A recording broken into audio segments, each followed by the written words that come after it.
In the last lecture, we set up our root reducer and the store.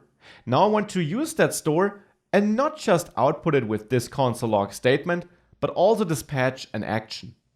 An action is dispatched by simply accessing the store, so this store constant which holds the created store. And on that store constant we can call dispatch. Dispatch is a function, and now important, this dispatch function here takes an argument, and that argument is an action. That should be a JavaScript object which needs to have a type property. So don't mistype or anything like that, it's just type. Make sure to spell this correctly. This will later be an important building block in getting the information which type of action was dispatched and what we should do in the reducer. That is why type is so important. Type then is just some unique identifier of your choice. The convention is to use an all uppercase string. For example, inc counter for increment counter. Now you can use whatever you want here, but this is the convention. All uppercase and be descriptive whilst also being short about what you're doing when this is dispatched. Now I said you can also pass some optional payload. We'll do this with the next action. Besides inc counter, let's also emit add counter.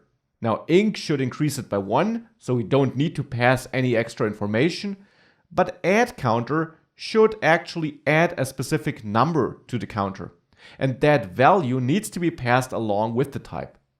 Now the type is the one property you have to use like this.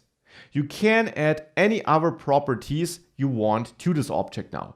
You can add value, name, ID, whatever you want, or you add one additional property which you might name payload or any other name you like, which then could in turn be a JavaScript object grouping all the data you want to pass with the action. This is totally up to you.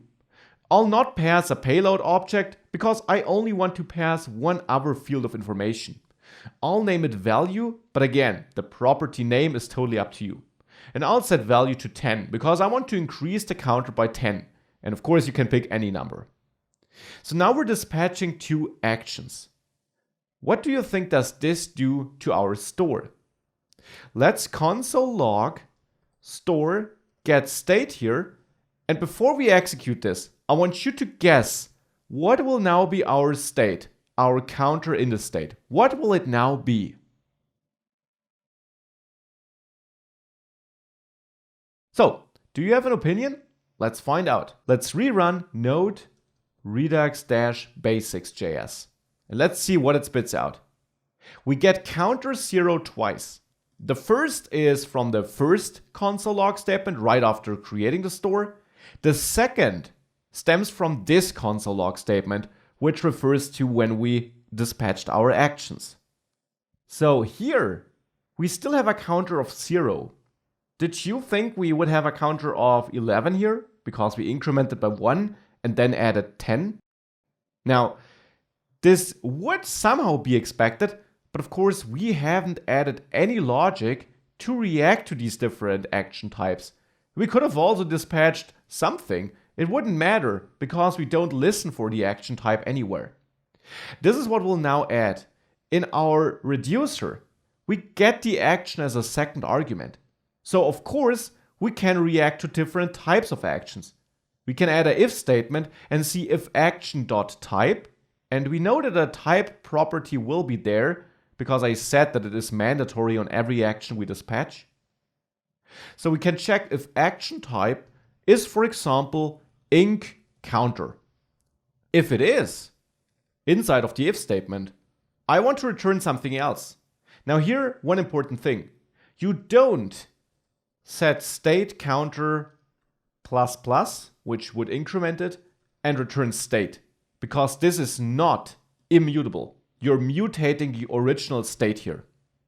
So what you instead do is you return a new JavaScript object where you may first copy the old state with the spread operator state and then override the one property you want to adjust, so the counter. And if that also would be a JavaScript object, you would have to copy it first too, so that you never mutate any data. Never. Always do this immutably. Here, thankfully, counter is a number, so I can simply take state counter to get access to my old counter, just read access, so I can do that. I'm not changing anything with that expression. And now +1. And this gets now stored in this counter property, which I add to this new JavaScript object, where I first of all copied the properties and values of my old state. With that, I'm returning an updated counter, or an updated state with an updated counter, upon the inc counter action here. And of course, I can duplicate this if statement now to also do the same for add counter. So if we don't make it into the first statement, maybe we make it into the second one, if the action type is add counter.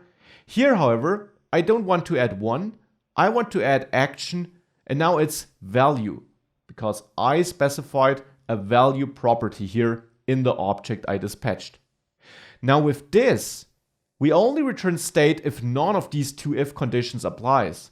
So now if we save this file and re-execute node redux basics, we see a different output.